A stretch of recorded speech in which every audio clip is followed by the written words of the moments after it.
Democratic Congresswoman Jasmine Crockett of Dallas, thank you so much for joining us. We appreciate it. Absolutely.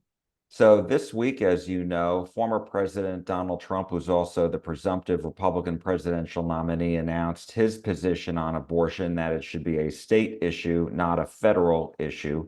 And I'm wondering what you think of that and what impact this may have on the Republican presidential race, particular in the battleground states. And what about the U.S. Senate race here in Texas? I think we all know where Trump stands on this. We all know that he is taking full responsibility for the overturning of Roe, which meant that even in states where, like Texas, where Roe began, where I would say the vast majority of Texans actually would support having access to abortion care. We don't have it because Texas refuses to allow us ballot access and allow us an opportunity to go out, collect petitions, and be able to make sure that we enshrine those protections into law. Instead, we have to rely on the gerrymandered state house and the gerrymandered state senate if we are to fully be recognized as women in the state of Texas. And so, because there are so many other laws that would actually need some type of such as making sure that we had access to the ballot box that we used to have. But of course, they will not reauthorize the Voting Rights Act. So essentially, what I think is going to happen is I think women are going to rise up all over this country and say, you know what? Not on my watch. I think that men will rise up and say, you know what? I've got a wife, I've got a daughter, I've got a sister that I care about. And I want to make sure that no matter what state my wife, my sister, my child is in, whether they're traveling, going to school, or living, I want to make sure that they have the full access to the health care that they need. And so I'm going to rise up. I'm going to vote because this literally is life or death. And we've absolutely seen that specifically coming out of the state of Texas, specifically coming out of the Dallas region. If we want to talk about Kate Cox, if we want to talk about Dr. Denard, who is an OBGYN, married to an OBGYN, who was trying to have another child. And unfortunately, even with all of their medical training, they were told that the state lawmakers, the ones that I worked with, that I can guarantee have not half as much training as either one of them, told them that they could not do that. And they had to leave their home state of Texas just to make sure that Dr. Denard could survive to take care of her other children. So let me ask you, because some Democrats have proposed codifying Roe v. Wade into federal law. So what is your position on that? And when I spoke with Dr. Denard, she says she would actually prefer legislation to go beyond that. What's your thought? Yeah, so when we look at the Women's Healthcare Act, it actually does a lot more than just Roe v. Wade. You've got to realize that Roe v. Wade was a 1973 opinion. And again, it came out of Dallas County. It was Henry Wade, who was the district attorney at the time. And Sarah Weddington was in her first term in the state house at that time. She was one of the attorneys on the Roe v. Wade case. But just imagine, why would we write a law in 2024 based on what we knew in 1973? We wouldn't. But that law was giving us the base protections that basically said you have a right to privacy. We don't believe that the government should be involved in decisions that you are trying to make with someone that is a healthcare provider. In fact, it's the only time that we actually say that the federal government or any government should be involved in you making a decision with your healthcare provider. If someone has cancer, they don't say, well, you know what? What we're going to do is interject the government before you can make decisions about how to save your life. But at the same time, we're in 2024, we've had medical advancements. We need to make sure that we're doing a lot more. Roe v. Wade was a very minimum standard just on the privacy point, but we've got to make sure that we do things that say that you're not going to be able to criminalize, to say that while we have a minimum number of months in which a woman is going to be able to gain access to an abortion, because scientifically, when we look at viability, historically, there is no viability before this set amount of months. But there are all these other circumstances. There are rapes. There are the situations that we've seen with the Kate Cox and the Dr. Denards of the world, who literally, while they may have carried all the way, which they did not have to, but there's nothing to say that they wouldn't have had to carry even longer, and there be some significant complications that cause these women to go down immediately. We need to make sure that ultimately there are no laws that are going to tie the hands of those that are medical professionals and that are going to potentially be contradictory to the data and the science. That's all we're trying to do right now, is make sure that we follow the science. And right now, obviously, we're dealing with the mifepristone case. And unfortunately, again, it is a wacky judge out of Texas, Kasmerick, who actually started this ridiculous journey to the Supreme Court over trying to take away mifepristone. We're going to make sure that we have protections as it relates to not just abortion care, but we've got to look out for mifepristone, which obviously is abortion care as well, but also as it relates to birth control, because we do believe that that's going to be next. We've got to look at the full gambit. IVF, we've got to make sure that we've got protections for that. So these are things that I would say would go beyond the scope of just kind of the generic Roe v. Wade case, but we've got to make sure that we protect women's health care as a whole.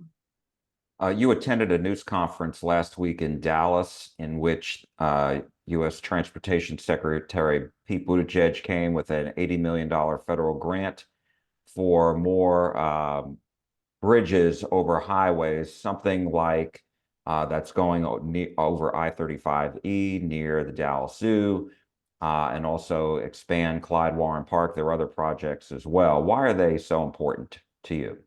Oh my gosh. So, first of all, we know that Southern Dallas has been underinvested in, divested of, and a lot of times forgotten about. And I remember being on the trail and hearing from people things like, you know what, we basically don't ever get the nice things, like no investments come here.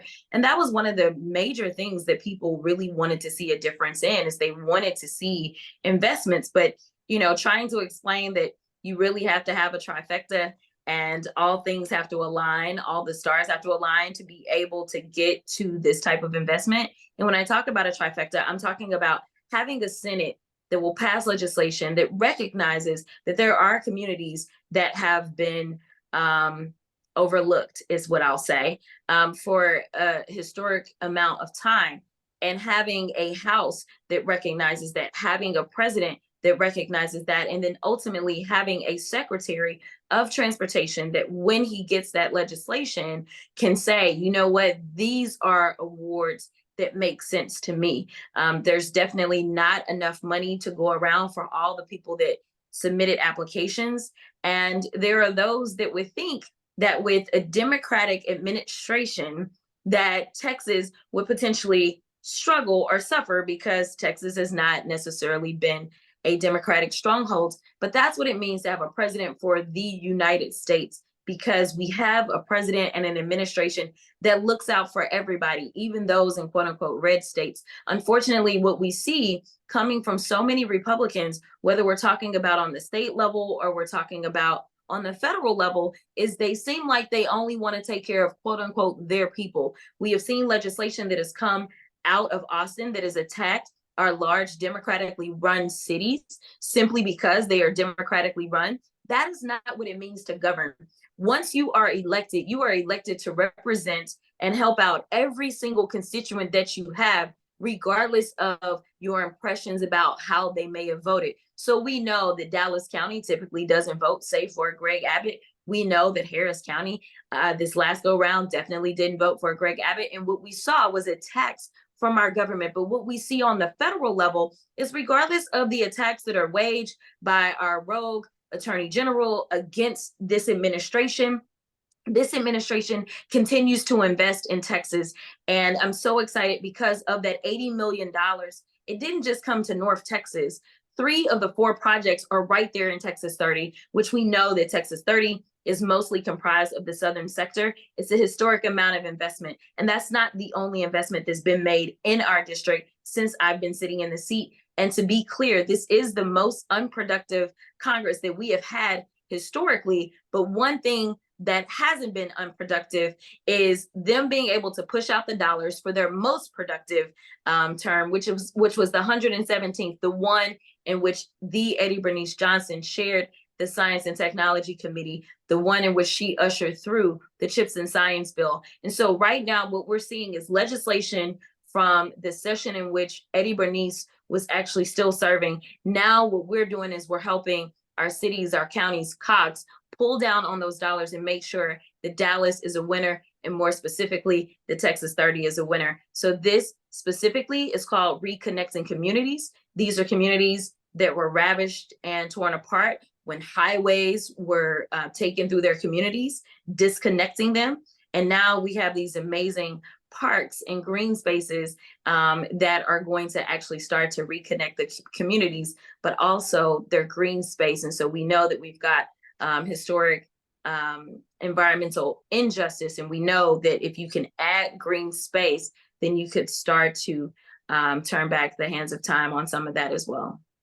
Wanted to ask you about border security. As you know, the Texas immigration law, SB4, very controversial, is now in the hands of the Fifth Circuit Court of Appeals, may very well go to the U.S. Supreme Court. What's your thought on how that bill is it going to be declared constitutional or not? I don't know how it's declared constitutional. If we follow precedents, if we follow law, then it will not be declared constitutional. But at the same time, we just talked a minute ago about mifepristone, and for whatever reason, somehow it made it all the way to the Supreme Court, even though I think that that case is about to go down. So, I think that while there are justices that may want to rule in favor of Texas from a very individual and personal perspective, as it relates to maybe their relationships with Governor Abbott, as it relates to maybe their beliefs about migrants, or all the things, what you have to look at when you are sitting on a high court like that is what is the precedence that is being set? What potentially could come in the future that we will open the Pandora's box to? And that's essentially what we have going on here. The reality is that this is a federal issue. End of story. If you have Texas deciding that they're just going to do whatever they want to do and ignore federal law, and be able to circumvent federal law, then what other laws will states try to implement that will potentially circumvent federal law? And maybe you see the opposite that ends up happening, say on the Canadian border, in some blue states, where, because we do have more than just one border, even though people act as if we only have one. Maybe you see blue states that decide to do the exact opposite of what Texas is doing, and there would be no enforcement. So I think because of the potential downfalls for a Pandora's box type of situation, I just don't see how they rule in their favor. What do you say to Governor Abbott, who has said the reason Texas has to do this is because the federal government isn't doing its job? I say to Governor Abbott, if he wants to invoke federal law, then maybe he should run for president of the United States. At this point in time, he's the governor of Texas. And while there may have been a lot of things that I wanted to do as a state representative, I was unable to do those because I have to, quote unquote, stay in my lane. And right now, the only advice that I have for the governor is he needs to stay in his lane. As a trained attorney, he should know the conundrum that he is trying to present. And not to mention, if we really run the record and actually bring some receipts for the governor, he has never been good at managing the border. For those that don't remember, he cost us billions of dollars when he decided that he was going to start stopping every single truck that was coming through. We ended up with food issues. We ended up with those migrants that died. We ended up with so many problems, not to mention when I was serving in the state house and we were dealing with Operation Lone Star, because they were making arrests that at that time, I felt like they were problematic as well. They were making what I would consider to be pretextual stops and unlawful arrest. And a lot of people were not being convicted with those arrests, but it was costing us a lot of money for nothing. If for some reason he could show up and say, listen, what I'm able to do is I've been able to get X amount of drugs that the federal government couldn't do. I've been able to get X amount of cartel that the federal government wasn't getting. If he's able to show us something, but he's not able to show us anything, all he's able to show us is that he's spending an extraordinary amount of money to send migrants all over the country just to override systems that were never set up for immigration. We know that we have an immigration problem in this country. End of story. There's historically been a problem. It's been underfunded, like so many other things that we have in our federal government. But here's the thing, when you are a border state, we have a better infrastructure to take care of immigrants than anybody else because we're a border state. It's what we do. But when you start throwing, say, people into middle America, they're not as used to, they're not as equipped to take care of migrants. So, instead of working against the federal government and wasting Texas taxpayer monies, what he should be doing is working with the federal government and saying, Mr. President, these are the things that we need. Or he needs to call Donald Trump, his good friend, and tell him, listen, this was great legislation that would have helped out the state of Texas in the supplemental that the U.S. the U.S. Senate came up with. So can you tell them to go ahead and vote for the bill? There is a package, but it was Donald Trump that stopped it. That is Abbott's friend. He needs to call him because right now, any relief that the state of Texas is not receiving, it's directly because of the words that came out of Donald Trump's mouth. I wanted to ask you about a Ukraine bill. Would you support it when it comes up? Oh yeah, I mean, I'm completely in. That's an easy one for me. I don't really know what the debate is, besides the fact that we have Russia propaganda that is seemingly working through the Republican Party. This is a no-brainer for me. We absolutely need to support Ukraine. And for people that don't really understand why, all I can tell you is that supporting Ukraine means that we're supporting us. I know that it may not feel that way directly, but I am very concerned about giving Putin any more power than he already has. Number one, because he is not our friend, for people that don't know that. Number two, if Putin is successful, I have no doubts about him going into a NATO country, which means that not only will we then be required to spend money, but it means that now our brothers, our sisters, our mothers, our fathers, our uncles, our cousins who serve this country honorably may get called up. They will get called up. I can't tell you if it's going to be yours, but they're going to have to be called up. And now we're not talking about just the financial part of this. We will have the financial burden that will be on us as well. But we also are talking about the human loss that will take place of Americans. And we absolutely want to prevent this war from going any further. So it's critically important. And the fact that my Republican colleagues would refuse to acknowledge that, and I shouldn't say that they refuse to acknowledge that, because if the bill was put on the floor, it would pass. The crazy part about this is that the speaker continues to put things on the floor, or try to put things on the floor that really don't have the support to pass in the first place. But if he actually put this on the floor, the whole reason that he won't do it is because he knows it will pass, right? Because he puts failed things on the floor all the time. But the fear for him is that it will pass, because it will. So I won't disparage all of my Republican colleagues, because I do know that there are some that understand how important this is and don't really care what Trump has to say. And they are absolutely going to do the right thing and vote to support the Ukrainian people. Do you agree with calls that there should be an immediate ceasefire in the Israel-Hamas war? I don't know what immediate means. I know that that sounds weird. I will tell you that what I support is I support the Israeli people and I support the people of Gaza. And I will tell you that the execution of this war has been very concerning for really the entire world.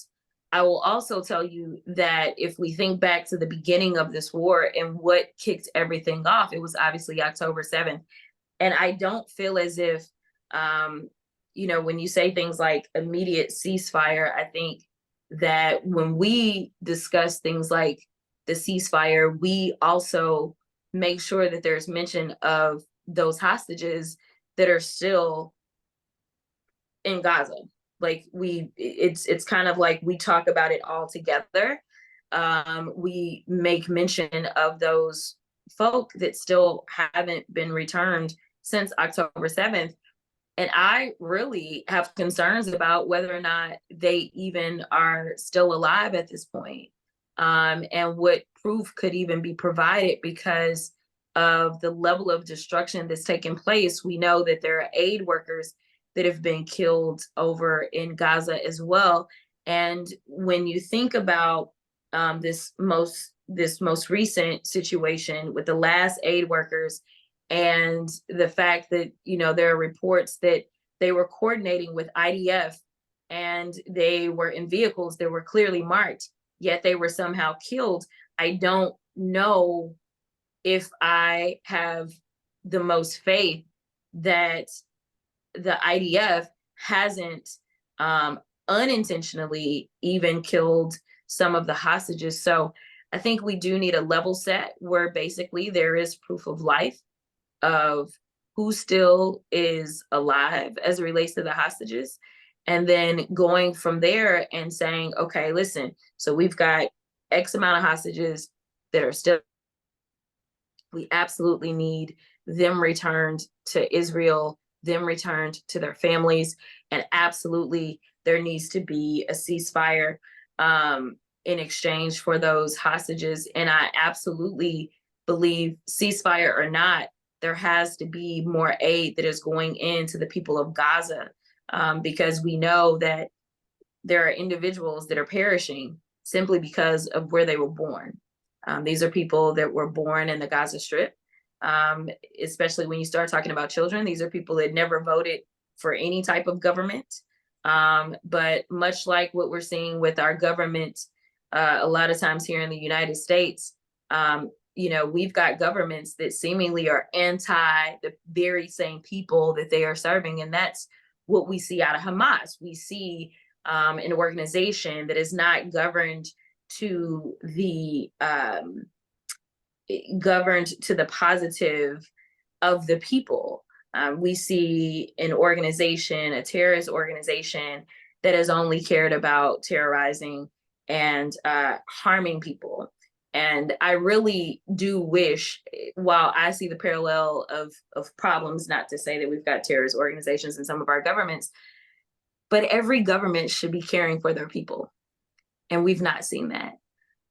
So I stand for making sure that we can prevent the loss of more innocent lives on both sides. And I also think that this has gone on just way too long. I think that the hostages should have been returned a long time ago, and that there should have been conversations about what two-state looks like way before over 30,000 people died. Democratic Congresswoman Jasmine Crockett from Dallas, thank you so much for joining us. We appreciate it. Thank you.